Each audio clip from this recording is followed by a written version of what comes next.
Interpretação bíblica, a sombra dos erros exegéticos. Eu quero compartilhar com vocês já esse e-book aqui de cara, para mostrar para vocês que ele vai estar disponível aqui. Esse e-book é muito legal. A gente vai mostrar para vocês como se faz uma boa interpretação bíblica.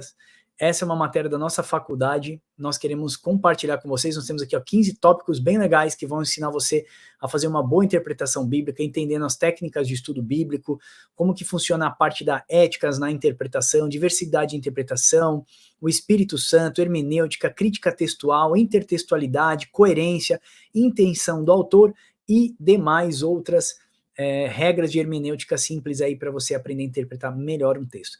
Vem com a gente que o estudo hoje tá incrível.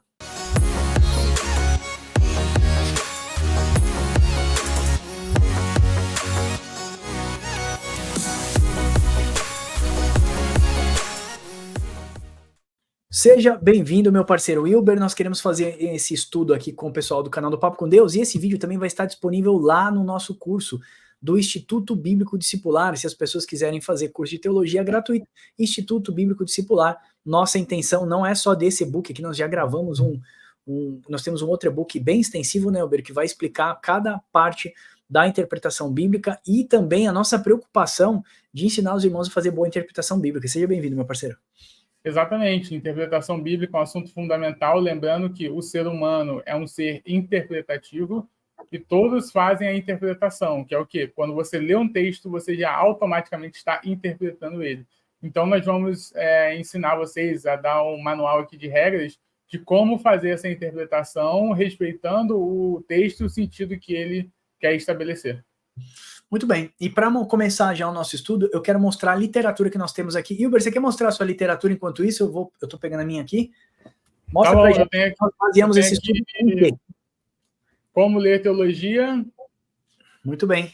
E eu tenho o Interpretação Bíblica, do Bloomberg. Bloomberg, excelente. Ó, então eu quero mostrar a literatura que eu tenho aqui, ó, do Gordon Fee, Manual de Exegese Bíblica, vai ajudar bastante. Temos aqui a Teologia Sistemática do Berkhof, do Erickson, também ele tem uma parte de exegese bíblica. Nós temos aqui o Luiz Berkhof, ó, Princípios de Interpretação Bíblica, muito bom esse livro aqui, facinho de ler. Esses aqui agora já são uns bem complicados de ler, tá bom? Andrea Kosterberg e Richard Patterson. Então nós temos aqui um convite à interpretação bíblica. Vai mostrar a tríade hermenêutica, história, literatura e teologia. Muito legal. Opa! A espiral hermenêutica de Great Osborne, você vai ver que é bem complicado, é uma espiral, você roda em torno do texto e do seu contexto para você chegar a uma boa exegese. E também tem aqui do Michael John Gordon, a exegese bíblica, que se completa com o do Bloomberg, né, Hilber, que você tem aí. Porque nós estamos... Pode falar. Um é exegese e outro é hermenêutica, eles são matérias complementares. Por que nós estamos mostrando isso? Só eu aqui tenho uma penca de livros assim, e nós poderíamos colocar aqui mais ou menos R$2.000 de livro, como o Hilber tem aí. Então, irmãos, entenda que fazer uma boa exegese bíblica, você precisa de contexto. Hilber, a Bíblia fala que a ciência se multiplicaria nos últimos dias. A ciência é conhecimento. Os homens teriam grande conhecimento nos últimos dias. Então, Deus levanta ali, vamos pegar da reforma para cá. Deus levanta os reformadores, aí vem um canal na internet e fala que quem prega os reformadores ou tem uma igreja confessional é do Satanás. Aí as pessoas passam a não acreditar mais na teologia reformada.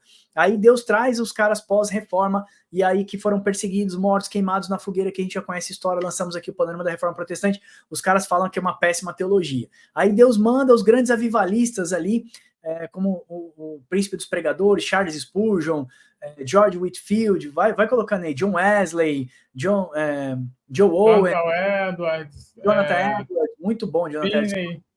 Charles Finney, acabei de ler um livro de Jonathan Edwards. Quer dizer assim, não quer dizer que nós estamos validando toda a teologia da pessoa, mas Deus levantou grandes homens, trouxeram grande conhecimento bíblico, e a gente não pode tecer uma boa exegese em cima desses homens. Aí nós temos os comentaristas bíblicos hoje, o Carson, né, que lançou aí a Bíblia, essa última Bíblia que saiu agora, como é que é o nome dessa Bíblia maravilhosa? A Thomas Nelson.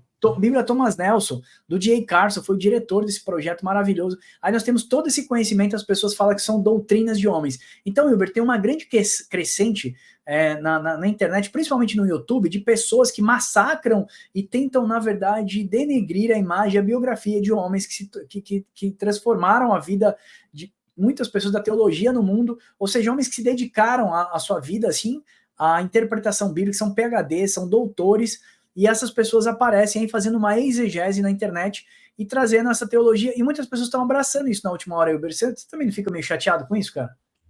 Sim, demais. E aí eu vejo alguns problemas dentro desse contexto que você falou, que é o primeiro. A pessoa vai falar que só ela ou o grupo dela tem a verdade certa disponibilizada por Deus. Ou seja, todo mundo, o resto não presta, só o que eu ensino, ou só o que eu sei, ou só a forma que eu sei chegar ao texto é a forma correta e coerente. O resto são apóstatas ou coisas do tipo.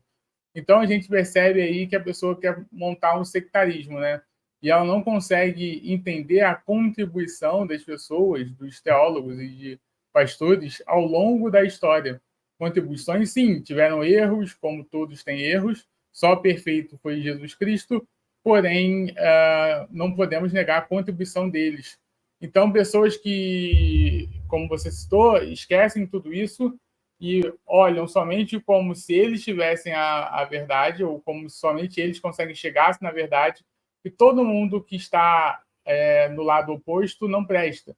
E um movimento também, Max, eles vão associar muito com a patrística, né? Eles vão colocar bastante os pais da igreja. Só que quando você vai nos pais da igreja, eles pegam só 3 autores, 4 autores, e a patrística são diversos autores, são 59 volumes, se eu não me engano.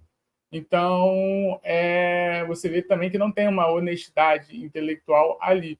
Então, ele vai pegar aquilo que convém e que forma ali parecido com a visão dele, o resto vai excluir. Verdade. E aí já é o nosso primeiro, talvez o primeiro corte desse vídeo aqui, já vou até falar para o Wilber. Ó, qual a diferença de exegese para exegese?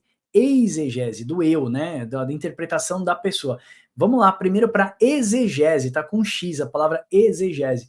Significa o seguinte, ó. Exegese, a palavra significa trazer para fora, ou seja, interpretar realmente, fidedignamente o que a palavra está dizendo. Então, sendo assim, exegese é o processo de ir ao texto a fim de determinar o seu sentido. A pessoa quer entender a intenção do autor, ele vai para o texto já sem a pressuposição ou sem o pressuposto daquilo que ele entende. Muitas pessoas pegam o Apocalipse, Uber, que tem tido diversas divergências no nosso canal, porque nós temos uma visão agora milenista, nós temos uma visão mais acadêmica, referente a uma postura mais séria, né? Do Apocalipse, e a pessoa vem e escreve um monte de balela para você, porque ela vai ao texto com uma pressuposição. Ela já parte daquele texto, por exemplo, Apocalipse 17, ela já tem um pressuposto de quem é a Babilônia, ela já tem um pressuposto de quem é o último reino, então ela fica ali criando uma exegese. Exegese é o que significa o seguinte, ó. Por outro lado, exegese é quando a pessoa aborda o texto com preconceitos, pressupostos e distorce a mensagem bíblica, extraindo dela um sentido que a pessoa deseja de antemão. Ou seja, a pessoa vai para o texto já com um contexto formado, com uma pressuposição, e ela não vai fiel ao texto como o texto merece que a gente faça. Primeiro, histórico crítico daquela época e depois uma aplicação profética para os nossos dias. Concorda, Wilber? Exatamente. Então, a pessoa já vai condicionada a achar os pressupostos. E aí vai ter no livro que você mostrou aí, do Grant Osborne, Espiral Hermenêutica, que vai falar o quê? Quando você vai fazer uma hermenêutica com os seus pressupostos, o que você vai achar não é a intenção do autor, mas você vai estar vendo um espelho de você mesmo. Você vai estar vendo você mesmo no texto. E quando a gente faz a matéria sobre a hermenêutica, o que a gente tem que entender? Que, primeiro, o texto foi escrito para um contexto e para um público destinado a outras épocas, não a nós, né? Não a nós mesmos. Então, o texto, ele primeiro tem ali o que a gente chama de primeiro receptor, e depois ele vai reverberando para a gente. Verdade, ó. Eu estou mostrando aqui, Uber, ó. Então aqui nós temos Gordon Fee, nós temos George Eldon Led, nós temos aqui Millard Erickson, nós temos aqui o Led de novo, William Hendricks, Barclay, Anthony Hochman, diversos. Gordon Fee, eu não vou entrar nos detalhes. Por quê? Estou querendo mostrar isso para dizer que só aqui tem 15 livros. Aqui nós temos mais um que eu e o Uber estávamos estudando agora, antes de a gente começar essa gravação, E aqui eu tenho outro também, que é gigante, que é o comentário, deixa eu ver se eles conseguem ver aqui. Comentário do Antigo Testamento no Novo Testamento. Então, a gente vai fazer todas as observações do autor, e não quer dizer que a gente vai validar o que o autor está colocando. Nós vamos olhar na literatura o que todos os autores estão colocando sobre aquele trecho. Nós estamos escrevendo sobre Apocalipse 17. Então, desculpa. Então, o que a gente quer mostrar? Que a gente faz um trabalho investigativo. Na verdade, a exegese ela deve ser feita com responsabilidade de uma forma empírica. Empírica na questão de investigar.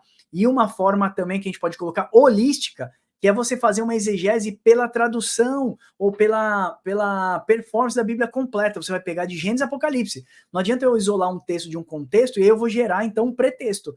Quando eu isolo, eu crio, por exemplo, a doutrina da prosperidade. A doutrina que você é mais que vencedor. A doutrina que você é filho de Deus. Então, agora você vai receber todas as benesses do reino. Então, pronto. Agora tem a doutrina do coach, a doutrina da prosperidade e por aí vai. Programação neurolinguística. E nós vamos programando a mente da pessoa, do receptor da mensagem. E esse não é o objetivo. Então, assim, nosso texto aqui hoje, nossa missão aqui hoje é deixar esse e-book para você. Você vai poder fazer download na descrição desse vídeo. Ó, irmãos, é gratuito mesmo, tá? Você vai poder fazer download gratuito porque nós queremos que você faça uma boa interpretação bíblica. Então, a partir de agora, nós começamos esse estudo com toda a responsabilidade. O que a gente fez?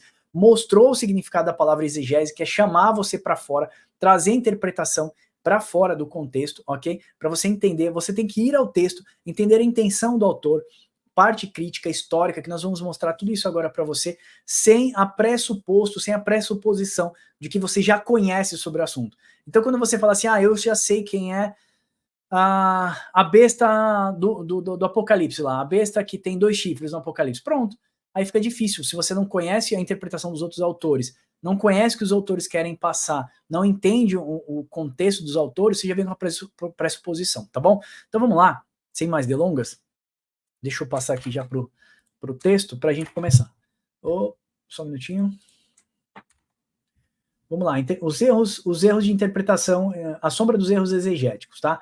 Então, a interpretação bíblica incorreta pode ter vários perigos, né, e implicações. O renomado pastor e teólogo J. Carson destacou a sua importância na interpretação bíblica no seu livro Os Perigos da Interpretação Bíblica. Eu nem mostrei esse livro aqui, mas ele é bem legalzinho, ele é bem fininho, tá? E ele vai falar todos os perigos de uma má interpretação bíblica. Então, quando a interpretação está errada, nós podemos incorrer em equívocos teológicos e morais significativos que afetam a nossa fé. Por exemplo, Wilber, vamos dar um exemplo aqui de interpretação errada e equívocos teológicos. Por exemplo, aquela linha da escatologia chamada preterismo. Explica para os irmãos o que significa preterismo e por que ela interpreta errado. Ela não segue nenhuma regra de hermenêutica. Ela leu, entendeu aquilo e pronto, aplicou já que Jesus já veio, que não vai acontecer mais nada e que Cristo não vai voltar. E que seus pecados já estão perdoados, então você pode pecar à vontade. Explica isso para a gente, Wilber. Então, a linha preterista, né, no caso ali, preterista absoluto ou preterista total, vai falar que todas as profecias já se cumpriram. Ou seja, você não vai estar dentro de um cristianismo, né? Porque se a gente anseia a volta do nosso Senhor e todas as profecias já se cumpriram, então a volta também de Jesus Cristo já se cumpriu. Você já está seria esse estado talvez eterno. Então, o preterismo, ele vai interpretar todas as profecias no passado. Aí vocês podem perguntar, mas o amilenismo, ele é preterista. Não, o amilenismo, ele é o que a gente chama de preterismo parcial. A gente entende que a profecia aconteceu num contexto passado, mas que ela reverbera e ecoa até os nossos dias. E mais, a gente não coloca todas as profecias no passado. A gente ainda anseia por uma volta de Cristo, por um reino eterno, por um julgamento do trono branco e para a ressurreição dos corpos. Verdade. Bom, vamos lá. Compartilhando aqui novamente com vocês. Aqui. Desculpa que eu estou um pouquinho perdido aqui hoje. Então vamos lá, interpretação crítica. Uma interpretação crítica das escrituras é aquela que possui justificação adequada, lexical, gramatical, cultural, teológica, histórica, geográfica ou de tipos. Que você vai utilizar tipos para você, ou simbólica para você mostrar aquilo. Jesus não usava muitas metáforas, não usava muitas parábolas, ele usava então uma forma teológica, mas através de tipos. Acostumados a ouvirmos interpretações de determinadas passagens bíblicas, acabamos aplicando o texto bíblico aos significados tradicionais que recebemos de terceiro. Por isso devemos ter o entendimento dos princípios de interpretação e assim fazermos perguntas ao texto. Ou seja, primeira pergunta, irmãos, para quem foi dirigida aquela fala? Para que contexto social, econômico, cultural, qual tipo de literatura? Buscar a harmonia desses textos com a doutrina bíblica e os demais livros. Nós não estamos falando aqui, deixa eu puxar aqui novamente, não estamos falando aqui de algo que seja simples. Muito pelo contrário, fazer uma exegese responsável do texto leva tempo, pesquisa e muitas vezes bastante dinheiro, porque você precisa ter um léxico gramatical, dicionários. Acabei de mostrar para vocês aqui um comentário do...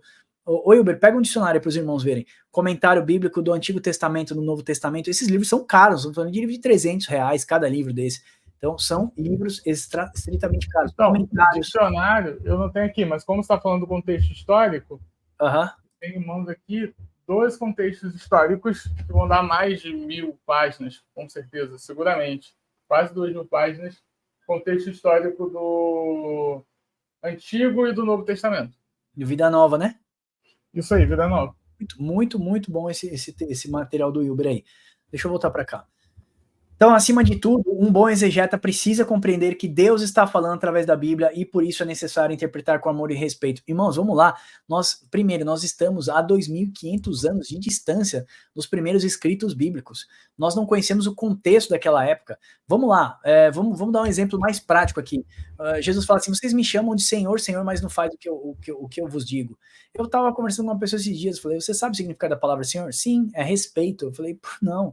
É que na nossa cultura ocidental, Senhor, a gente falava com o nosso pai, né, Wilber? Falava assim, Senhor, meu pai pediu alguma coisa, eu falava, o senhor quer mais alguma coisa? Eu chegava em casa e falava, o senhor, a gente falava para os nossos avós, mas Senhor, aquele que é Senhor, ele tem o seu escravo, e todo Senhor, ele é um amo. O que é um amo? Eu não faço mais aquilo que eu quero, agora eu faço aquilo que o meu Senhor pede.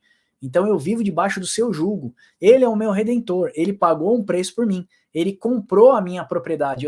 Por isso que Paulo fala, vocês não são propriedade de vocês, o corpo de vocês não é de vocês. Vivam agora a vocação que vocês foram chamados. Nós somos escravos de Cristo. Nós vamos mostrar, quando a pessoa fala, Cristo já vos libertou, vocês eram escravos, agora não somos mais escravos. Vamos mostrar o termo ambiguidade, para você entender como você entende muitas vezes a passagem errada. Paulo fala, Paulo, escravo de Cristo, escravo do evangelho de Cristo, acorrentado nas correntes desse evangelho. Quem sou eu para me libertar do evangelho? O evangelho aprisiona o homem. O evangelho faz que a gente viva debaixo das vontades de Deus, que é boa, perfeita e agradável. Porque se você faz aquilo que você quer, você se torna escravo dos seus próprios desejos. Então, Cristo te libertou de você mesmo. Né? Cristo vos libertou de você mesmo. Então, vamos lá. Voltando para o texto aqui que a gente está lendo, as escrituras nunca foram tão atacados. E eu falo de um embate, não de um embate de incrédulos, mas pelos próprios crentes do século XXI. Isso porque existe um distanciamento da hermenêutica bíblica. Os oradores abrem suas Bíblias, após lerem, fecham a Bíblia e passam a desenvolver uma fala em cima dos acontecimentos atuais. Esse é o primeiro erro, porque eles quebram a primeira regra de hermenêutica, que é respeitar o público ao qual foi escrita aquela carta. Então nós já vimos várias pessoas fazendo interpretações lineares de cartas que são poéticas e também simbólicas. E a gente percebe isso nos pregadores hoje em dia. Ele abre a Bíblia, ele lê um trecho, fecha a Bíblia e ele começa a falar um monte de coisa. Então ele fala do McDonald's, ele fala, por exemplo, alguns pregadores falam de desenhos que tem demônios nos desenhos. Ele fica trazendo para vários contextos contemporâneos que não faz o menor sentido a aplicação prática daquele texto. A primeira regra de hermenêutica é respeitar o tempo que a carta foi escrita, para qual público, qual a intenção do autor naquele tempo e depois trazer isso para os nossos dias. Ele já traz para os nossos dias sem explicar o contexto da carta. Por isso que não é um sermão expositivo, mas um sermão temático. Explica pra gente essas duas diferenças do expositivo e do temático e por que uma pessoa que respeita a regra de hermenêutica respeita essa primeira regra, que é o contexto crítico histórico da época. Exato. Então vamos lá. O primeiro ponto, que como você falou bem, nós temos que respeitar o contexto histórico. Por quê?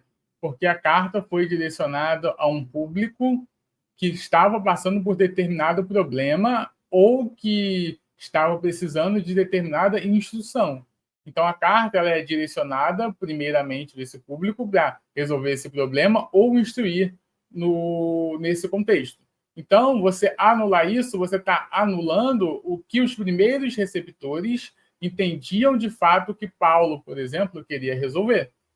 Então, por isso que é fundamental entendermos o contexto histórico, porque antes de ser escrito para o nosso tempo, ou para o Elber ou para o Marx, a carta foi escrita para a igreja de Coríntios, por exemplo.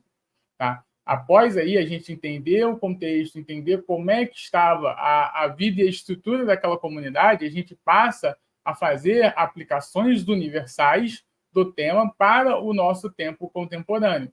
Obviamente, respeitando sempre o que? A historicidade do tempo de Coríntios e do nosso tempo. Fazer como você falou, eu leio a Bíblia, fecho a Bíblia e começo a pregar sobre a minha vida, ou sobre vai vir vitória, ou sobre qualquer coisa, eu estou não falando o que o texto quer comunicar, eu estou falando o que eu estou comunicando e eu só li o texto para ser uma nota de rodapé ao que eu quero falar para a minha comunidade. Por isso que é importante fazer a pregação expositiva, que é o que eu vou expor o texto desde a sua origem até a aplicação prática universal para o meu dia atual. Então pregação temática não pode se fazer? Não é isso, ela pode se fazer, mas tem que fazer a pregação temática de um jeito correto. Então você vai usar toda a prática expositiva, mas você vai escolher um tema, por exemplo, que te agrada. Você quer falar de amor ou de casamento. Então, você faz a pregação expositiva a respeito do contexto histórico, mas pega uma passagem que fala sobre amor e casamento. Esse é um pequeno exemplo sobre como pregar temático, mas também de forma expositiva. Verdade. Olha só o que eu quero dizer para vocês. Respeitem o gênero literário da carta. Se não respeitar o gênero literário da carta, você cria uma nova doutrina. Se eu disser que Jesus, quando voltar, estará montado em um cavalo branco, seus olhos estarão como chamas de fogo, tirando uma espada da sua boca, eu posso gerar um Jesus escatológico que vai parecer um monstro. Por quê? Isso está lá em Apocalipse 19, do 11 ao 16. Então, nessa passagem, João está descrevendo a realidade através de uso de símbolos. O cavalo que Jesus estava montado vai mostrar o quê? Uma força de guerra daquela época. Então, primeiro, João escreveu para o contexto das 7 igrejas. Então, quando falar que Jesus viria como guerra, ele teria que mostrar Jesus montado no cavalo. Hoje, Jesus teria montado no quê? Num caça, num MiG-29, 31, sei lá que MiG que existe. Jesus não atiraria mais uma espada da sua boca. Jesus tiraria o quê? Um laser. Então, assim, João estava escrevendo para um contexto, para um povo que entendia o que seria lido naquela carta. Então, primeira coisa, intenção do autor. Depois, a parte histórica. Depois, a parte crítica textual. Então, a gente vai andando aqui, ó. Os seus olhos são como chama de fogo. Vai mostrar o quê? Toda a onisciência. Ele tudo sabe, ele tudo vê. Por isso que as nossas obras vão queimar na presença dele. Aquilo que for palha e feno vai ser queimado. A espada que sai da sua boca é a palavra de Deus que jamais passará. Passarão céus e terras, mas minhas palavras nunca passarão. Assim como Deus fez tudo pela palavra, no dia do juízo, a palavra também será usada para julgar os justos e injustos e também destruir toda a iniquidade. Então o que a gente precisa entender? Que o leitor isolado, ele não é um exegeta. Então assim, se você faz exegese sozinho, isoladamente, e acredita naquilo que você está interpretando, você pode estar incorrendo no erro da exegese. Então você pode estar virando o quê? Um exegeta ou uma exegese, que é o que eu acho. Lembra que eu expliquei para vocês no começo? Exegese é quando o autor parte de um pressuposto e ele flexiona vários trechos bíblicos para trazer para o seu contexto, para o seu agrado, para o seu entendimento. Veja que eu não estou falando isso explicitamente de Apocalipse, que escatologia é a parte mais complexa de fazer uma exegese.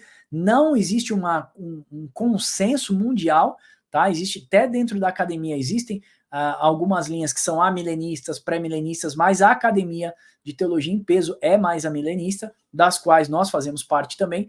Cremos no milênio simbólico, assim como as parábolas de Cristo são simbólicas, assim como também acabei de mostrar Jesus voltado num cavalo. Eu até escrevi no nosso livro, eu aposto, como é que eu posso dizer? Eu digo para vocês que vocês não verão Jesus voltando, montando num cavalo, tirando uma espada da sua boca. E Apocalipse 19 fala que Jesus voltará assim. Então o que eu estou querendo dizer? Se você interpretar literal, você vai ficar esperando Jesus nas nuvens vindo de cavalo. Jesus não vem de cavalo. Está mostrando que Jesus vem com uma força de guerra. Da mesma forma, você vai interpretar a Babilônia o quê? Como uma prostituta correndo por aí com um cálice na mão. E ali é um símbolo que vai mostrar, né, todas as suas impurezas, todos os homens que corromperam tanto a Bíblia, as Escrituras, como se corromperam com o mundo caído, que é a grande Babilônia. Então, a gente precisa fazer uma boa exegese. Então, quando o leitor isolado ele se isola do demais, ele acredita que ele tem uma única visão. Aliás, tem um canal aí, né, Hilber? Não vou falar o nome aqui também para não expor, as pessoas adoram expor a gente, né? A gente deveria também expor essas pessoas. E aí o cara vai falando que só ele é o apóstolo Paulo do século XXI, só ele tem as revelações, que ele compreende tudo, e multidão, atraindo uma multidão que ouve, que escuta aquilo que seus ouvidos querem fazer. Então, exegese é um processo que floresce quando compartilhados com outras pessoas. Então, permitindo uma leitura e uma discussão atenciosa, criativa dos textos em questão. Um exegeta bíblico ideal não é alguém isolado, mas alguém que colabora e enriquece a sua interpretação por meio de intercâmbio de ideias. Efésios 3:10 corrobora com isso, que ele diz que pela multiforme sabedoria se torne conhecida agora dos principados e potestades nos lugares celestiais toda a obra de Deus. Então, assim, irmãos, é pela multiforme sabedoria que é manifesta através da Igreja de Cristo. Não é do Max, não é do Wilber. Por que o Max e o Wilber fazem um estudo junto? Porque eu tenho uma parte, o Wilber tem outra parte. Quando a gente se conecta, nós conseguimos trazer mais luz do entendimento às Escrituras, ok? Portanto, é pela Igreja, por todos os santos, que a multiforme sabedoria de Deus é manifesta. Não é pela vida de João ou da Maria, do teólogo A, do teólogo B, mas pela união de todos do corpo de Cristo. Por favor, não despreze aqueles que pensam diferente de você. E aqui é um alerta, né, para as pessoas que desprezam a nossa linha, a nossa visão de escatologia, xingaram a gente nos comentários e tal. Irmão, presta atenção. Eu nunca vi, o Wilber, ovelha matar ovelha, mas no século XXI, a ovelha está matando ovelha. Antigamente eram os lobos que matavam as ovelhas. Agora, no século XXI, o negócio está tão inóspito, tão assustador, que é a ovelha querendo matar a ovelha, chamando a gente de imbecil, falando que a gente está vomitando diarreia, parece que a gente é uma fonte. É tanta agressão e tanta besteira que a gente vê, que às vezes dá vontade de, sabe, de parar de lançar vídeo na internet, fazer um trabalho só com a nossa comunidade local.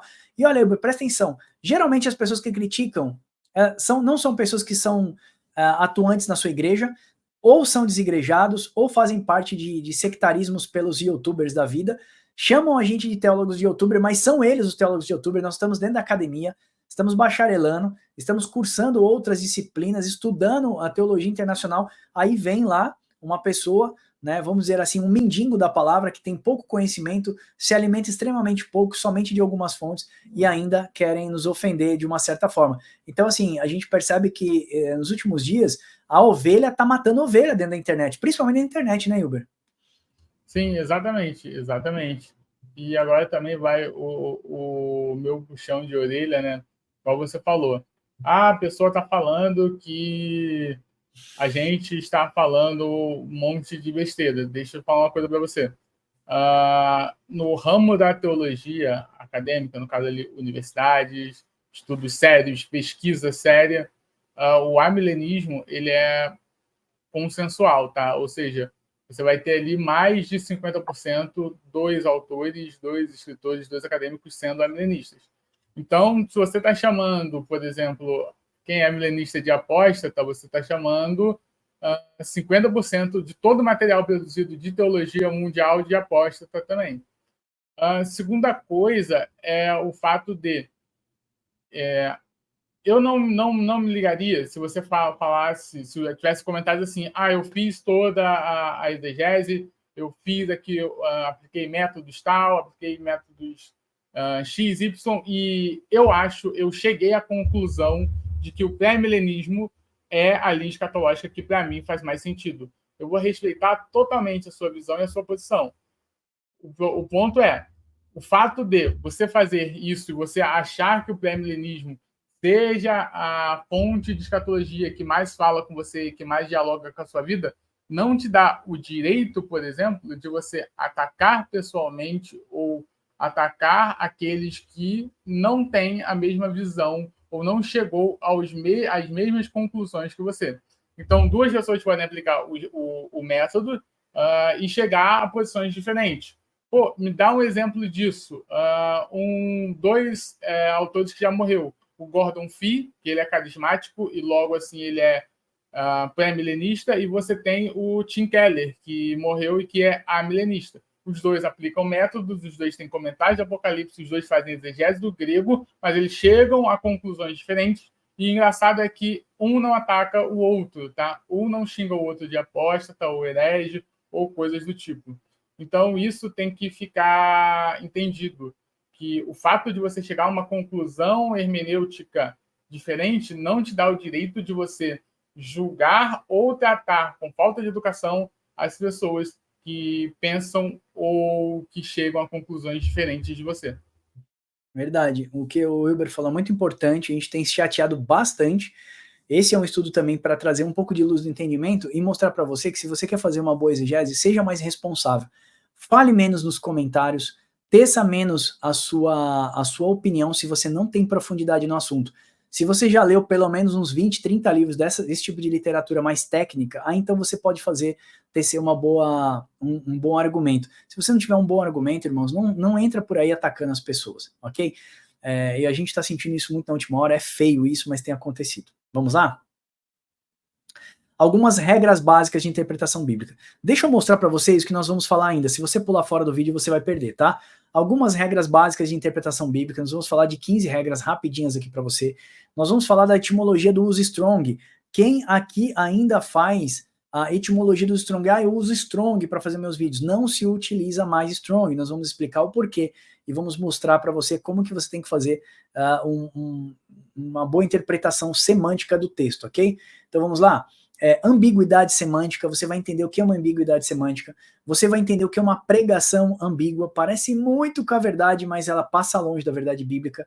Você vai aprender também sobre algumas advertências que nós vamos fazer, a busca contínua do conhecimento e uma consolação para terminar esse estudo. Então isso quer dizer que se você pular fora agora, você vai perder muito conteúdo. Então fica ligado até o final, esse vídeo é longo, é só para quem realmente tem interesse de aprender a interpretar as escrituras. Quem não tem, já pulou fora há muito tempo, vai sair criticando nos comentários e não vai saber, e vai continuar sem saber fazer uma boa exegese. Vamos lá, Hilber. Algumas regras básicas de interpretação bíblica. Eu quero compartilhar com vocês a parte primeira, chamada assim, contexto histórico-cultural. Esse tópico envolve uma análise do contexto no qual o texto bíblico foi escrito, incluindo período histórico, cultural, sociedade, eventos relevantes. Compreender esse tipo de contexto ajuda a interpretar palavras e conceitos conforme os significados da época. Deixa eu dar um exemplo aqui mais prático aqui para vocês. O que é, Max? Me dá um exemplo dessa regra aí de contexto histórico-cultural. Quando Paulo fala que as tribulações, elas produzem no crente uma perseverança, e a perseverança, ela produz uma fé inabalável, etc. O que Paulo está dizendo ali para os romanos? Bom, basicamente, existia um material chamado Tribulum. Deixa eu ver se eu acho aqui. Tribulum. Deixa eu ver se eu acho uma foto do Tribulum. E aí eu compartilho já com vocês. Achei. Não é esse aqui, Tribulum. Achei, pessoal. Olha só, para você entender o que é um conhecimento histórico. Então, ó, Tribulum, um animal puxava esse Tribulum aqui, tá? Ele era basicamente uma madeira cheia de cravos. Deixa eu ver se eu consigo ver ele ainda aqui num formato melhor. Mas ele era uma madeira cheia de pregos, ó. Dá para ver? É uma madeira cheia de pregos, ok? Ou cheia de farpas. E para que ela era usado? Olha aqui, ó. O agricultor sentava em cima e o animal arrastava esse Tribulum pela palha. E a palha era solta. Então ficava o quê? Somente o grão. Ficava o grão de trigo de um lado e a palha era separada. Lembra que Jesus falou? Quando o Filho do Homem vier, ele vai separar a palha do grão de trigo. O trigo ele vai armazenar no seu celeiro. E a palha ele vai fazer o quê, Hilber? Vai queimar onde? Vai queimar no fogo. No fogo, porque a palha não presta para nada. Então, quando Paulo fala que as tribulações produzem perseverança, vamos dar uma olhada nessa questão histórica e cultural. O tribulum era feito para separar a palha. Então, Jesus está falando com um povo que entendia. Quando a gente fala tribulações hoje, o cara nem sabe. Então, quando vê uma dificuldade na vida dele, ele xinga. Ele fala palavrão, ele fica doido. Eu tô aqui me mexendo direto, mas eu tô com a coluna travada, tomei injeção, eu tô com uma dor que eu nunca senti na vida. Então eu acho uma posição quietinho para ficar. Eu tava com muita dor de manhã, minha esposa tá falando, eu falei assim, cara, as tribulações produzem fé, e a fé é perseverança, e assim vai produzir na vida do crente. Então graças a Deus pelas tribulações, graças a Deus pelas dores, pela dificuldade financeira. Eu vi Russell Shedd, Dr. Shedd, antes de morrer, ele estava com câncer nos ossos. Procura aí no YouTube, você vai ver. Para de ver essas porcarias no YouTube e vamos ver uma coisa de um homem de fé. Ele fala assim, graças a Deus pelo câncer, eu posso sofrer, como é que ele falou? Eu posso sofrer as dores de Cristo, eu posso sofrer um martírio por amor a Cristo, e eu continuo amando a Cristo. Porque ele quer dizer que as dores no corpo do pecado dele, produz nele cada vez mais fé, mais perseverança, que ele vai abandonar esse corpo. Ele vai semear esse corpo corruptível por um corpo incorruptível. Ele vai semear esse corpo aqui, vai colher um corpo de glória, como fala Paulo aos Coríntios. Então, quando ele falou aquilo, cara, eu falei, cara, o homem tá com dor, ele tá morrendo, e ele tá cheio de fé e esperança. O que o crente tem que saber? Que as tribulações que produzem perseverança, elas não são seu inimigo. As tribulações são os nossos melhores amigos. A dor e o sofrimento são as melhores ferramentas de Deus de produzir no crente, né, um caráter para a eternidade. E às vezes eu vejo o pastor no púlpito pregando besteira. Quando ele, por exemplo, fala assim, e besteira, irmãos, é porque não tem conhecimento, tá? Fala assim, porque Deus mandou prova para Jó, porque Jó ficava sacrificando lá na frente para quando seus filhos pecassem, eles tivessem o perdão dos pecados dele. Então Jó era o quê? Um homem egoísta, presunçoso, ele se achava o santarrão, então Deus foi lá e deu uma corretiva nele. Quando o diabo chega até na presença de Deus, Deus falou que não existe homem na terra como Jó. Jó é o meu servo, Jó é impecável. Jó é um homem reto, íntegro, ou seja, o cara não se desviava. Então, assim, falha na interpretação, na exegese. Por quê? Porque faz uma leitura isolada, ou pega um autor que prega tematicamente, copia do autor, e vai lá e fala uma falácia dessa, tá? Para respeitar até, né? Mas fala uma falácia dessa. Mas Jó era um homem íntegro, irmãos. Então, assim, interpretação histórico-cultural. As tribulações produzem perseverança. Você já sabe que é o tríbulo. Conheceu a parte da cultura local, como é que funcionava, como é que eles separavam a palha do grão. Agora você entende as pregações de Jesus. Agora você vai pregar, olha, contexto histórico, cultural, crítico. Agora você vai ter uma boa exegese, certo? Agora deixa eu correr para o próximo texto. Então você já entendeu, né? Primeira regrinha de hermenêutica, entender a parte cultural, histórica, analisar o texto, o contexto bíblico, o povo, a cultura local, sociedade, antes de você sair por aí pregando. História, conhecer o contexto histórico, os eventos que cercaram, o Império Romano, a opressão socioeconômica, financeira e essas coisas. A coerência, certifique-se que sua interpretação seja coerente com o restante das escrituras. Aqui, o que acontece na coerência, Hilber? A pessoa lê só o Novo Testamento, esquece do Antigo Testamento. Ler a Bíblia holisticamente, Hilber. A palavra holístico pode parecer até meio assustadora. O que é fazer uma interpretação coerente, holística, investigativa, mas no contexto que abrange toda a Bíblia, Hilber? O que significa isso, Hilber? Então, quando a gente fala de holístico, é ler como um todo, né? Como uma continuidade, não como uma ruptura, não como um fim.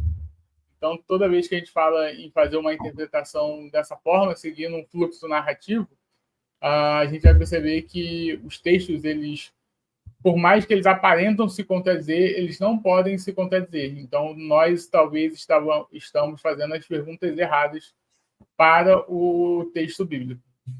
Muito bem. O que o Wilber falou, vou dar mais uma pausa para mostrar mais uma coisa para vocês.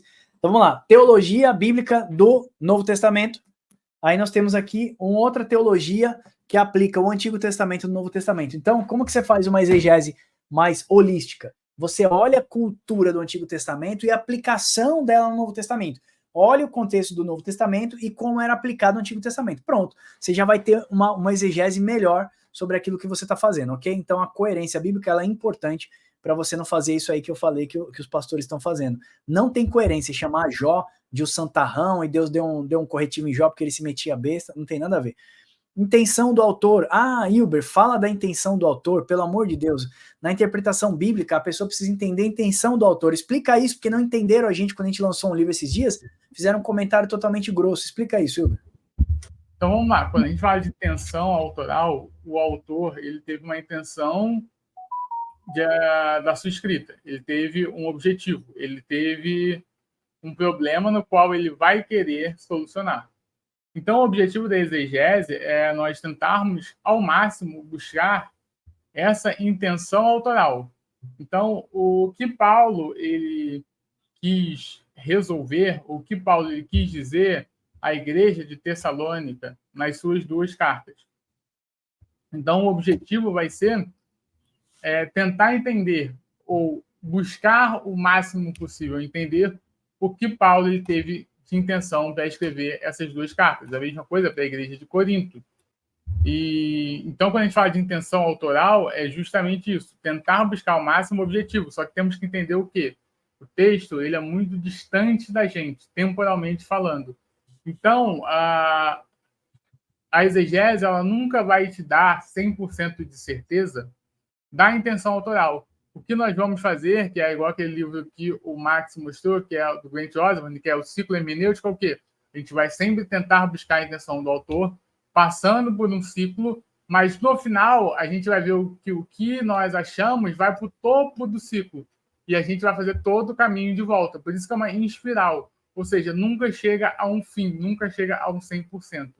Então, quando a gente fala de intenção autoral, é justamente a gente buscar o que João ele quis passar para as 7 igrejas da Ásia, quando ele falou que uma besta subia do mar com 7 cabeças e 10 chifres.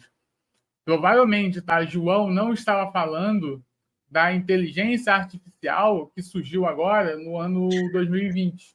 Isso eu te garanto com certeza que João ele não queria passar isso, tá? Porque ele não sabe, o povo que iria receber a carta não sabe, então não tem como.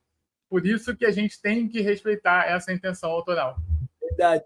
As pessoas já falaram, Wilber, que era a vacina, que era o Covid, que era... Como já foi Emmanuel Macron, já foi tantos outros, né? Agora é inteligência artificial. Agora surgiu os robôs da Tesla. E tem gente já gravando, falando que o anticristo é o robô da Tesla. Aí fala, mano, ele não entende nem o contexto ao qual João escreveu, para que público João escreveu, e ele já joga isso para o futuro, mete o pé, né? Parte do pressuposto que ele acha que é aquilo, ele não faz as perguntas certas ao texto, ele não interroga o texto, e ele joga tudo para o futuro. Ou seja, o apocalipse de muitas pessoas, e eu quero respeitar, tá? Agora eu brinquei aqui porque tem umas coisas que é meio sátira na internet. Mas o apocalipse de muitas pessoas, e agora falando respeito, é sempre para o futuro. E a visão milenista, ela me traz mais fé e esperança, porque ela me põe exatamente no jogo, ela me põe no presente, a escatologia é para agora, se eu morrer, o martelo tá batido, é agora. Se Jesus voltar, ele levantar o anticristo, vai ser agora a grande perseguição, vai ser agora o homem do pecado, vai ser agora. Ou seja, ele me coloca co-participante daquilo que Deus está fazendo. Ele me coloca dentro no milênio. Ele não fica jogando as coisas para o futuro, aguardando para o futuro. Max, então o que é escatologia? Escatologia é o futuro entrando no presente. Eu acho que o Millard Erickson falou essa expressão, não sei se é ele, mas eu acho que isso é muito legal. A escatologia é o futuro entrando no presente, é eu como responsável daquilo que Deus está fazendo, me coloca como co-participante daquilo que Deus está fazendo, não me deixa nulo. Não, eu estou aqui, mas a besta está vindo no futuro, é meu filho que vai ter que segurar a onda, é a inteligência artificial, é o... Hilber, era o 5G, tá? Os canais aí já estão apagando os vídeos dos 5G, que ia ser um negócio que ia matar todo mundo, ia dizimar as pessoas na Terra. Então, assim... Fica ligado, irmãos, faça uma boa exegese bíblica, pelo amor de Deus, estude as escrituras. A apostasia, Paulo fala que não virá o fim antes que venha a apostasia e se manifeste o filho da iniquidade. A apostasia marca o fim, não é guerras nem rumores de guerras, isso é só princípio de dores. A apostasia marca, né, o fim dos tempos. E a apostasia começa dentro da igreja, tá? As pessoas querendo matar ovelhas, querendo matar você na fé, querendo desviar você daquilo que você está fazendo. Então, cuidado que a perseguição está vindo aí. Vamos dar uma acelerada? Intenção do autor, então tem que saber discernir. Esses dias nós fizemos um vídeo, o cara foi lá e deu uma pancada na gente, falando coisa do milênio. Eu falei, irmão, você nem entendeu a intenção do vídeo. O vídeo fala sobre as bodas do cordeiro, não tem nada a ver com o milênio. De onde você tirou isso? Então as pessoas não conseguem nem discernir a intenção do autor. Gênero literário, reconhecer o gênero literário para poder interpretar ele. Ele é narrativo, ele é uma poesia, ele é uma profecia, entre outros. Um gênero literário alegórico, por exemplo, gênero literário que utiliza parábolas também, que são figuras de linguagem, metonímias. Então você pega o Apocalipse e vai traduzir o Apocalipse literal, pronto, você vai fazer uma linha do tempo e vai colocar o que vai acontecer no ano 1, no ano 2, no ano 3, nos últimos 7 anos da grande tribulação. Então, pronto, a heresia está criada, porque você não entendeu o gênero literário da carta, que é um livro simbólico, ok? De fé e esperança. Aliás, qual que é a mensagem do Apocalipse, Hilber? Explica pra gente aí, a mensagem do Apocalipse, de bandeja para os irmãos. Então, a mensagem do Apocalipse é uma mensagem de fé e esperança. Em que sentido? Você está num governo opressor, que é o governo romano, você tem o César, que é o imperador romano. O Apocalipse foi escrito para João enviar para suas comunidades, no sentido de que não importa como está o mundo material e físico agora, não importa como você está vendo esse império opressor, porque quem reina sobre esses reis, sobre esses impérios, é Jesus Cristo. Ou seja, quando sair as cortinas da parte material, você vai ver o quê? O Cordeiro sentado no trono e reinando.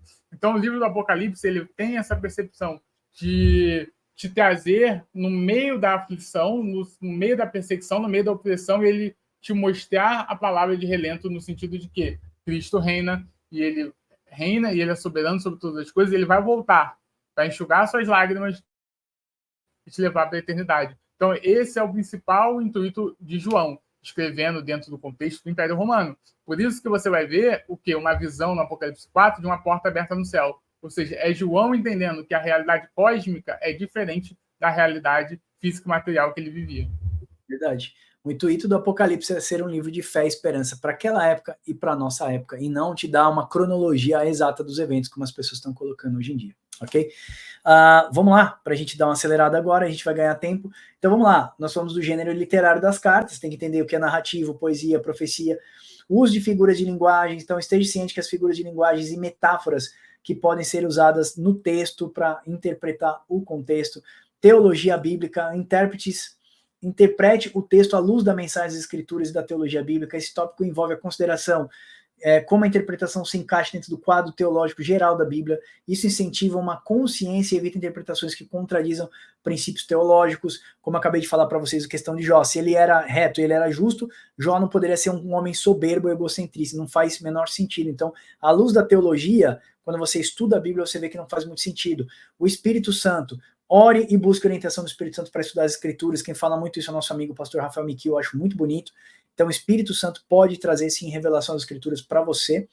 Hermenêutica. A hermenêutica é a teoria da interpretação, e nesse contexto refere-se a diferentes abordagens ou métodos que usados para interpretar a Bíblia. Isso pode incluir hermenêutica literal, alegórica, tipológica e entre outras, cada uma com as suas próprias regras e princípios. Nós vamos entrar num outro curso que nós vamos dar para vocês gratuitamente também, chamado Hermenêutica, a arte da interpretação bíblica.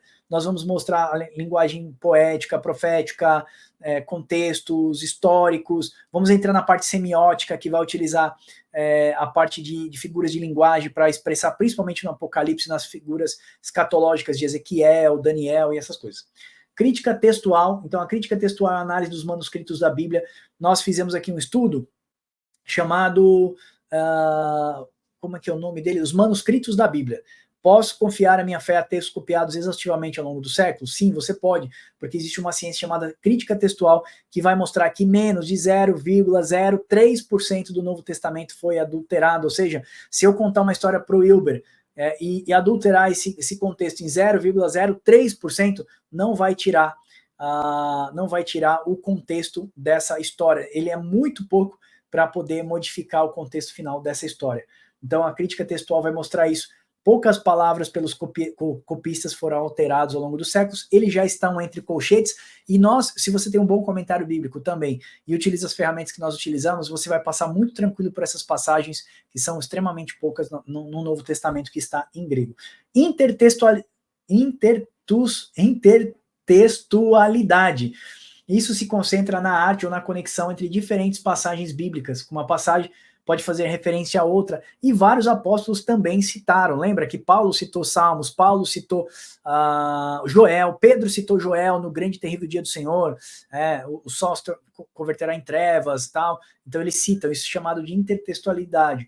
Técnicas de estudo bíblico. Então esse tópico oferece orientações práticas para estudar a Bíblia, incluindo o uso de ferramentas de estudo, como concordância, dicionários. Mostramos diversos materiais para vocês aqui, tá? Então não tente interpretar o texto simplesmente por você. Lembre-se que um teólogo, um exegeta isolado, ele acaba criando exegese, como nós falamos, e não exegese. Ele faz a arte do eu entendi assim, e vai ser assim, e não é assim. Na verdade, sabemos que a multiforme sabedoria de Deus é manifesta através da igreja, para mostrar todo o seu poder aos principados e potestades. Então, se eu tenho uma parte da escritura, o Wilber tem outra, nós juntamos, então nós temos o todo desse quebra-cabeça, ok? Questões éticas da interpretação. Então, aqui aborda implicações éticas de diferente interpretação, envolve considerar como como as interpretações podem afetar a ética pessoal e coletiva, casos de estudo, não vou falar, diversidade de interpretações. Então, vai mostrar que existem diversas interpretações dentro da comunidade cristã e devemos destacar a diversidade que pode enriquecer o conhecimento da Bíblia. Acabamos de falar isso agora. Como que você enriquece o seu conhecimento dos estudos das Escrituras?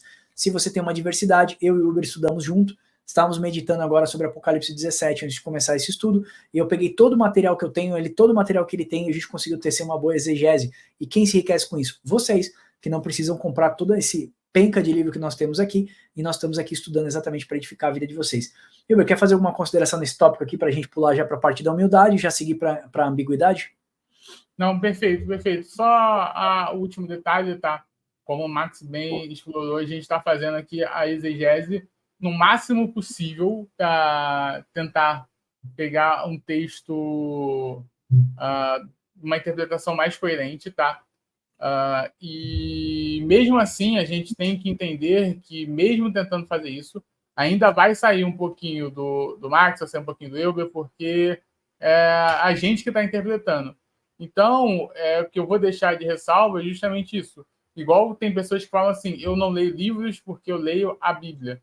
Se você lê a Bíblia, você está interpretando. Para você ler a Bíblia que você lê em português, pessoas tiveram que fazer a tradução do original. Ou seja, pessoas interpretaram para você ler. Então, não adianta você falar que eu só leio a Bíblia, eu não leio livros, eu fico com a Bíblia. Eu sinto te dizer que a Bíblia foi traduzida por esses caras que a gente citou aqui todos, por exemplo, muitos deles traduziram a Bíblia. Então, provavelmente, a Bíblia que você está lendo aí foi traduzida, muito seguramente, por alguns amilenistas, e eles usaram a interpretação deles no grego para traduzir da melhor maneira para você. Então, toda vez que você lê, você está fazendo uma interpretação. E toda vez que você está lendo a Bíblia em português, você está lendo a interpretação de alguns autores. Verdade, muito boa essa colocação, isso merece um corte aqui, esse trecho aí de 1 minuto da fala do Hilber, é muito legal. A Bíblia fala que nos últimos dias a ciência se multiplicaria, a ciência se multiplica e você quer negar de ver o conhecimento que Deus deu para todos os homens, acreditando que você vai fazer uma boa exegese isolada. E isso é um grande erro, né? E sem falar nos papagaios de pirata, que são aquelas pessoas que aprendem um vídeo na internet, assiste um vídeo, não tem o esmero de sentar e ler diversas publicações igual nós estamos fazendo aqui, e aí o papagaio de pirata só fica repetindo aquilo, repetindo. Vai aí nos nossos comentários, você vai ver um monte desse tipo de coisa, principalmente quando sai vídeo nosso de escatologia ou do Apocalipse, você vai saber interpretar quem é o papagaio de pirata ou não. E outra, pessoas que são agressivas nos comentários, a gente não tem tirado, tá? Porque a gente acha que todo mundo tem direito de se expressar, mas tem sido até de forma ofensiva.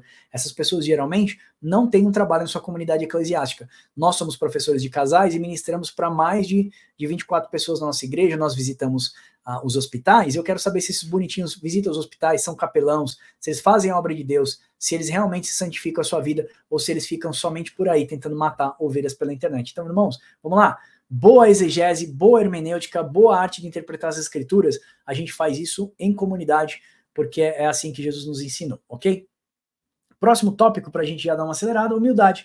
Como falar para uma criança que ela é uma criança, né? Esse é um bom exemplo para explicar, porque muitos intérpretes das escrituras têm causado dissensões no meio do corpo de Cristo, ou seja, são crianças tentando ensinar crianças, pessoas que não têm maturidade cristã, e eu nem vou me pegar mais nesse assunto, que a gente já falou demais, e eu não quero dar aqui palco para esse tipo de gente, ok? Então vamos lá. Etimologia do uso Strong. Muitas vezes, irmãos, eu aprendi a utilizar o Strong como uma ferramenta de interpretação bíblica. Então tem o Oliver Tree, até gravei um vídeo no canal. Olha, clica aqui na palavra, você vai pegar a etimologia da palavra, mas não se faz isso. Então, hoje, se você quiser fazer uma busca de significados, da etimologia da palavra, a gente precisa, então, se debruçar sobre comentários bíblicos e, na verdade, dicionários bíblicos, né, Hilber? Um bom dicionário bíblico que a gente pode recomendar para você é o da Vida Nova. Você tem aí, né? O da Vida Nova, não tem, Hilber? O comentário? Isso. Tem esse aqui, ó. Não vai dar pra pegar porque tem muita coisa em cima, mas esse aqui. É o comentário Vida Nova, né? Comentário bíblico da Vida Nova. O que acontece? Você precisa respeitar a semântica, você precisa respeitar o contexto. Então, o dicionário ele vai olhar todos esses lados. Ele vai olhar o anacronismo de uma palavra, o diacronismo de uma palavra. Hilber, dá um exemplo para a gente de um diacronismo, por exemplo. Eu posso colocar como um diacronismo, por exemplo, a palavra banco, que hoje quer dizer o banco, uma instituição financeira, mas no tempo de Jesus, banco poderia ser onde as pessoas se assentavam. Então, a palavra, culturalmente, ao longo dos séculos, ela recebe flexões de acordo com a cultura e a distância que ela está do original, não é isso, Hilber? Exatamente. Então, a gente tem o anacronismo, que é colocar um sentido fora do seu tempo no qual ele foi escrito. exemplos disso, tá? Eu pegar um exemplo claro de anacronismo, eu pegar um texto de 2.000 anos atrás e falar que ele está fazendo referência a tecnologias de 5.000 anos à frente, por exemplo. Então, isso é um anacronismo. Eu estou tirando o texto do seu tempo, no qual ele foi escrito, e aplicando para o meu tempo. E isso é muito, muito, muito, muito perigoso. Eu vou dar um outro exemplo de anacronismo. No sentido de, como você falou, Max, que as palavras elas vão tendo novos significados. Palavras são símbolos, tá? E símbolos, eles, com o passar do tempo, eles vão tendo novos significados. Eles vão tendo novas interpretações desses mesmos símbolos. Vou dar um exemplo de símbolos que foram reinterpretados. A própria ceia, se você perceber, ela vai ser uma interpretação da Páscoa. Você vai ver que no Êxodo faz a Páscoa, no Novo Testamento faz a ceia. E você vê que tem ali paralelos bem interessantes. Por quê? Porque está se pegando um símbolo, está dando um novo significado. O Novo Testamento faz isso diversas vezes com o Antigo, de pegar símbolos do Antigo e dar novos significados a esses símbolos. Exemplo, as premissas. Paulo vai falar, Cristo é as premissas dos que dormem. Ele pegou um símbolo do Antigo Testamento, que é uma festa, do festa de Israel, e aplicou agora para o fator Cristo, ou seja, mudou o significado do símbolo. A palavra é a mesma, porém agora as premissas, no qual Paulo citou, têm um significado diferente das festas das premissas. Verdade. Vamos dar um exemplo prático aí que você já falou de umas pregações na internet. A pessoa fala lá em Apocalipse que a besta filha de morte, ela ressuscitou novamente. As pessoas falam que é um homem que vai morrer e vai voltar na inteligência artificial, não é isso? Vai voltar num robô. Então, assim, você aplicar ao texto uma coisa que o texto não quer dizer. Né? A gente não acredita que seja nessa linha. Fazer uma interpretação linear não é só linear, como é que eu posso dizer? Ela quer seguir uma cronologia dos nossos dias. Então, ela quer aplicar a escatologia a um tempo, né? Ela quer colocar uns 7 anos literais, 3 anos e meio aqui de perseguição, a primeira trombeta vai tocar assim no ano tal, no dia tal. As pessoas ficam montando um quebra-cabeça do Apocalipse, o qual nem era a intenção de Jesus quando mostrou aquilo. Mas as pessoas querem aplicar o contexto literal e aí caem nesses grandes erros aí, chamando de inteligência artificial, a besta e por aí vai. Bom, enfim. Exatamente. Quer ver um exemplo claro, Max? Tem um robozinho, ou alguns robôs agora de inteligência artificial que fala. Aí fala que a imagem da besta que fala vai ser esse robô da inteligência artificial que vai falar. Só que aí temos um problema. O João, ele não tinha isso em mente ao escrever. Ele estava falando do contexto de Roma. Mas eu quero aplicar isso ao meu tempo futuro. Eu posso? Eu não faria isso. Eu acho que você está tirando o significado do texto e você está achando que João estava do seu lado e escreveu para você. Falou aqui, 2023 o texto tal é para fulaninho de tal, para o Elber Lucas, toma aqui, E não é assim. Então, a gente tem que observar muito esses fatores. Verdade. Vamos agora para o trecho final, a parte que eu mais gosto aqui, que é a referência à ambiguidade semântica. O que significa isso? Uma ambiguidade semântica ocorre quando uma palavra, frase, sentença ou expressão tem mais de um significado possível, tornando a interpretação incerta. Essa ambiguidade surge devido à polissemia, sendo a propriedade de algumas palavras de ter múltiplos significados. Então, quando uma palavra com vários significados é usada em um contexto que não fornece pistas suficiente para determinar o seu significado desejado, ocorre uma ambiguidade semântica. Por exemplo, acabei de falar para vocês, né? A palavra banco pode ser ambígua. Esse é um contexto financeiro, banco, que refere-se a uma instituição financeira. No entanto, em um contexto como parque, banco pode ser um assento livre. A ambiguidade semântica pode levar a maus entendidos e interpretações corretas. Interpretações corretas muitas vezes depende de um contexto e pistas adicionais. Como é que se faz isso? No tempo de Jesus era utilizado o hebraico. Hebraico eram poucas palavras no hebraico que significavam muitas coisas.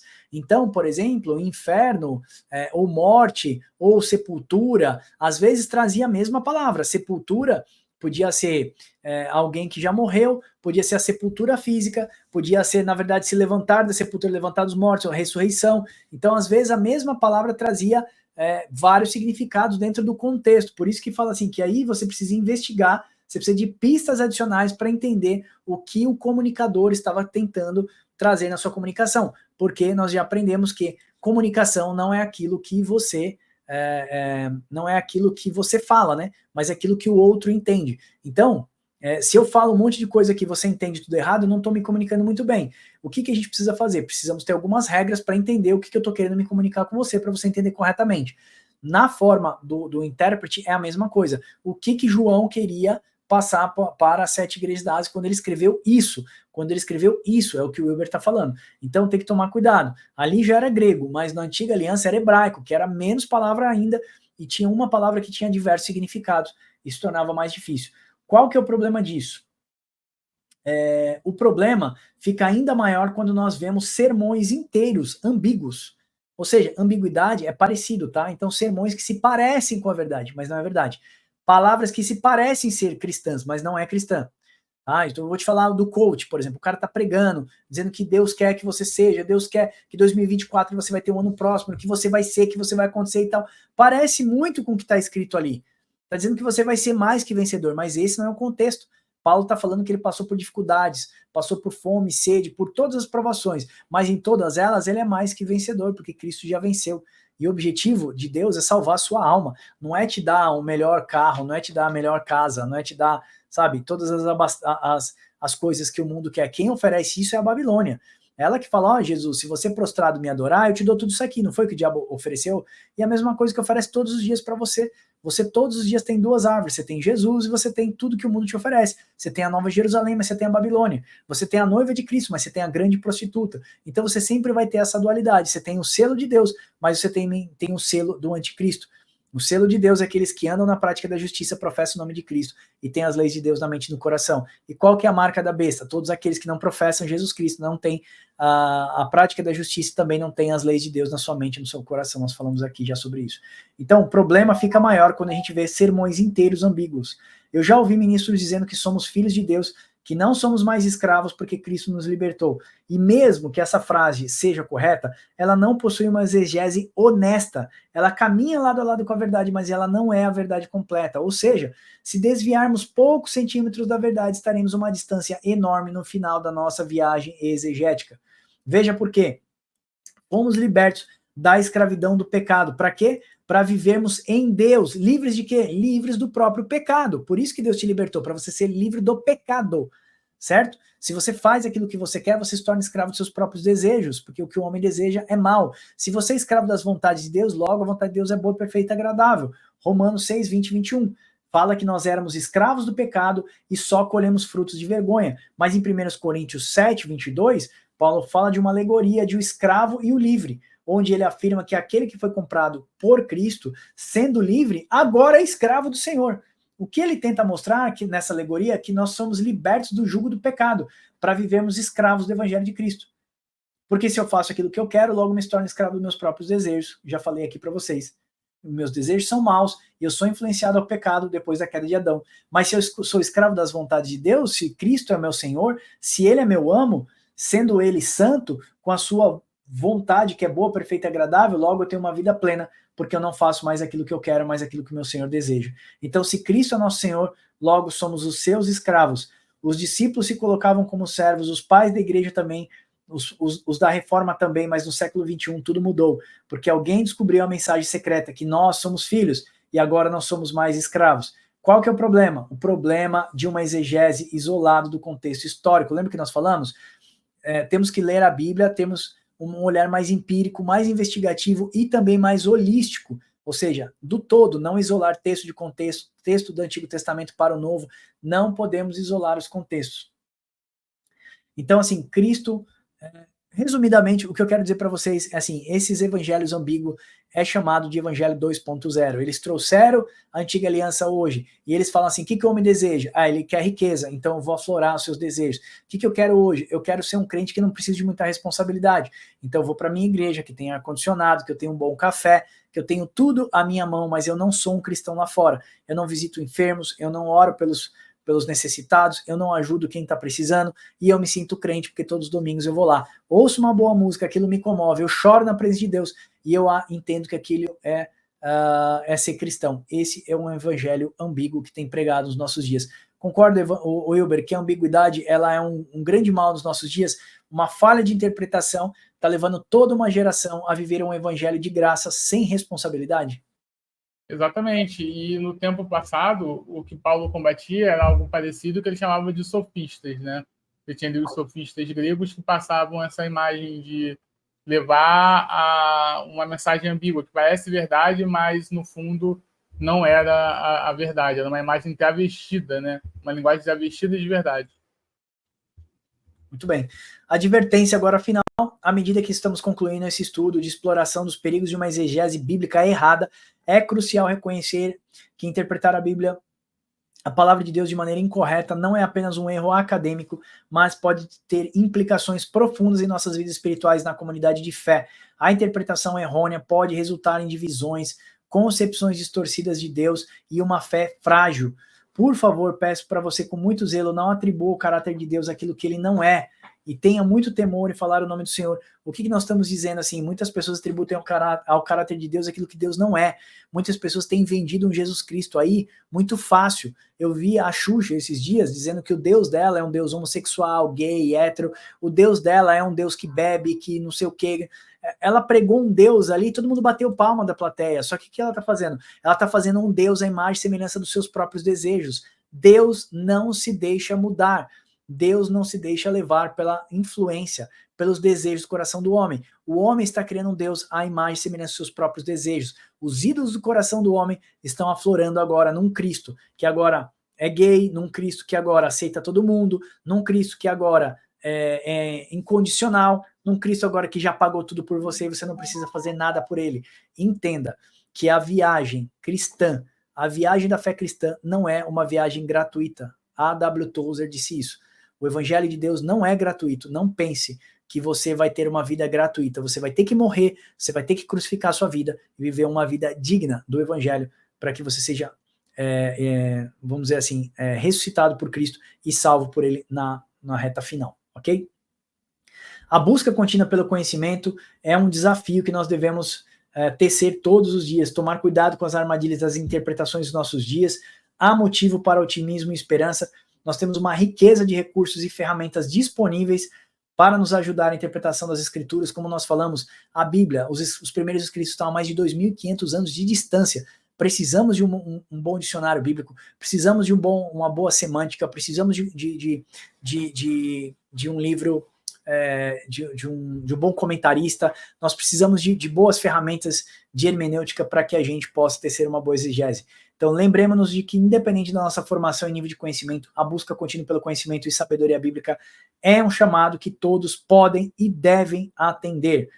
Que essa exortação sirva como lembrete para a jornada de interpretação bíblica dos nossos caminhos, no aprendizado e crescimento espiritual, seja contínua e progressiva. E à medida que eu quero encerrar esse estudo com vocês, eu quero lembrar da promessa que Deus nos deu, o entendimento mais profundo das Escrituras. Nós não devemos fazer isso sozinho. Nós precisamos buscar bons conhecedores das Escrituras. Estamos aqui hoje para poder ser o baluarte da verdade do Evangelho, trazer à luz do entendimento, varrer falsas doutrinas do meio da igreja, através daquilo que nós temos aprendido e todo o esforço e todo o investimento que nós temos feito para abençoar a vida de vocês. Então, o estudo diligente da interpretação cuidadosa nos aproxima do conhecimento mais claro da verdade divina. Não importa o quão complexo o texto possa parecer, ou quantas interpretações erradas possam surgir, a nossa jornada de exegese é um lembrete de que somos chamados a crescer em nossa compreensão e fé. Assim, abracemos a busca contínua e permanecemos cheios da presença e da promessa de conhecimento mais profundo, pois é a busca da verdade que encontraremos a verdade que nos liberta. Deus te guarde, Deus te capacite nessa jornada de conhecimento bíblico, e eu quero deixar disponível para vocês, você já sabe, esse e-book tem 22 páginas, ele está aqui para você, Interpretação Bíblica à Sombra dos Erros Exegéticos, e nós vamos lançar um outro ainda, que vai trazer algumas regras de hermenêutica para facilitar o entendimento. Aqui a gente quis denunciar alguns erros exegéticos, mostrar algumas dificuldades, mas também ali tem 15 práticas para você aprender a interpretar uma boa passagem bíblica, ou um contexto bíblico também, e eu espero que esse vídeo realmente possa abençoar a sua vida. Hilber, quer fazer uma consideração final? A consideração final, dito tudo isso, né, eu recomendo que você leia o e-book, mesmo não concordando com o vídeo ou escrevendo aqueles comentários com pressupostos, tipo de que se é uma visão que eu não defendo, eu já vou criticá-la. Não, leia o e-book, pega as referências, se possível, tenta adquirir as referências, tenta estudar as referências também, além do e-book, e a partir daí você tira a sua conclusão do que você chegou sobre interpretação bíblica e exegese. Lembrando que o ideal de tudo é sabermos o grego e o hebraico fluente e fazermos as nossas próprias traduções. Porém, isso a gente já está a caminho. Já tivemos aula de grego 1 na faculdade, a gente vai querer fazer um cursinho de grego provavelmente esse ano com um dos caras mais capacitados do Brasil para a gente poder fazer a tradução do texto original do grego para o português. Muito bom que o Weber colocou. Independente da sua visão teológica, escatológica, tá aqui, ó. Eu, particularmente, não sou dispensacionalista, mas eu leio George Eldon Ladd. Eu não sou pré-milenista, mas eu consigo ler outros caras aqui que são pré-milenistas e, inclusive, citei eles no nosso livro, chamado Interpretando o Apocalipse. Se você quiser, você pode adquirir nosso livro para abençoar o nosso trabalho. papocomdeus.com.br/livros, tá aqui, ó, papocomdeus.com.br/livros. Você pode adquirir os nossos livros, né? Lá tem um livro da Panorama da Reforma Protestante, um livro Esperança que Vem do Alto, que eu escrevi esse ano num momento de muita dificuldade e dor, e também Interpretando Apocalipse. Peguei 25 dos maiores intérpretes escatologistas do mundo e nós condensamos ali, eu e o Uber, dentro de um livro que ficou incrível. Você pode abençoar o nosso ministério, amém? Max, tenho vontade de fazer teologia, mas não tenho condições. Instituto Bíblico Discipular.com.br, você pode fazer boa teologia gratuita, e se você tiver a condição de nos abençoar, você pode se tornar um membro lá dentro e abençoar a nossa vida também, amém? Eu espero verdadeiramente que esse vídeo tenha te abençoado e espero você no próximo. Deus abençoe você e até o próximo Papo com Deus.